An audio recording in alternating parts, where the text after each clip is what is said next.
নমস্কার, আপনারা দেখছেন আরবি নিউজ। আপনাদের সাথে আমি সপ্তর্ষি।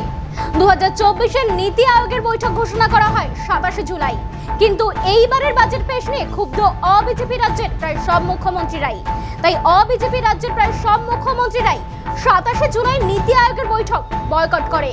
কিন্তু নাখোশ হলেও পশ্চিমবঙ্গের মুখ্যমন্ত্রী যোগ দিয়েছিলেন এই নীতি আয়োগের বৈঠকে। বৈঠক শুরু হওয়ার কিছুক্ষণ পরেই তিনি বেরিয়ে আসেন। তিনি বেরিয়ে সাংবাদিকদের উদ্দেশ্যে কি বললেন চলুন জেনে নিই। তিনি জানান এই বৈঠকে ওনাকে কিছু বলতে দেওয়া হয়নি। বলার শুরুর 5 মিনিটের মাথায় মাইক বন্ধ করে দেওয়া হয়, যেখানে চন্দ্রবাবু নাইডুকে 20 মিনিট বলতে দেওয়া হয়েছিল। অসম ছত্তিশগড় 12 থেকে 15 মিনিট বলার সুযোগ পেয়েছে। তিনি আরও জানান বাংলার স্বার্থে সব রাজ্যের স্বার্থে তিনি একা এসেছেন বিরোধী শিবিরের একমাত্র প্রতিনিধি হয়ে। বাজেটে বাংলা ছাড়াও অন্যান্য রাজ্যে বঞ্চনার সরব হয়েছিলেন তিনি।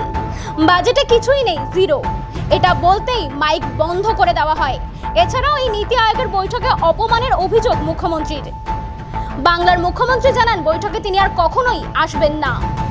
ক্যামেরায় অয়নের সাথে সপ্তর্ষির রিপোর্ট, আরবি নিউজ।